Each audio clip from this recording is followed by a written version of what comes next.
ஒரு கிராமத்துக்கு அருகில் அடர்ந்த காடு ஒன்று இருந்தது. அந்த காட்டுக்குள் ஒரு பெரிய ராட்சசன் வாழ்ந்து வந்தான். அவனை பார்த்தாலே எல்லோரும் பயப்படுவார்கள் என்று சொல்வார்கள். ஒரு நாள் அந்த கிராமத்தைச் சேர்ந்த ஒரு துணிச்சலான சிறுவன் ராட்சசனை காணும் ஆசையில் காட்டுக்குள் சென்றான். அவன் நடந்து செல்லும் பொழுது ஒரு பெரிய உருவத்தை பார்த்தான். அதுதான் ராட்சசன். ஆனால் என்ன தெரியுமா? ராட்சசன் பயங்கரமாக இருப்பான் என்று எல்லோரும் சொன்னார்கள். ஆனால் அவன் மிகவும் சாதுவானவன். கொஞ்சம் கூச்ச சுபாவம் உள்ளவன் போல இருந்தான். அந்த ராட்சசனுக்கு ஒரு பெரிய குறை இருந்தது. அவன் தனது அழகான சிரிப்பை தொலைத்து விட்டான். ராட்சசனை கண்டதும் அந்த பையனுக்கு மிகவும் பாவமாக இருந்தது. அவன் தனது நண்பர்களை அழைத்துக் கொண்டு மீண்டும் காட்டுக்குள் சென்றான். அவர்கள் எல்லோரும் சேர்ந்து ராட்சசனின் சிரிப்பை தேட ஆரம்பித்தார்கள்.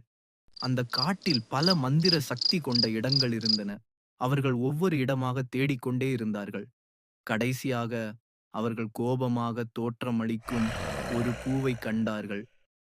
இந்த பூவுக்குள் தான் ராட்சசனின் சிரிப்பு ஒளிந்திருந்தது. அவர்கள் அந்த பூவை மெதுவாக தொட்டு பார்த்தார்கள். உடனே அந்த பூ மலர்ந்தது. அதனுள்ளிருந்து ராட்சசனின் கலகலப்பான சிரிப்பொலி கேட்டது. அந்த சிரிப்பை கேட்டதும் ராட்சசனுக்கு மிகவும் மகிழ்ச்சியாகிவிட்டது. அவனும் அந்த பிள்ளைகளுடன் சேர்ந்து சிரித்தான். உங்கள் கதை பயத்தை போக்குவது, நட்பு மற்றும் ஒரு சாதாரண சிரிப்பின் சக்தி பற்றிய ஒரு அற்புதமான கதை.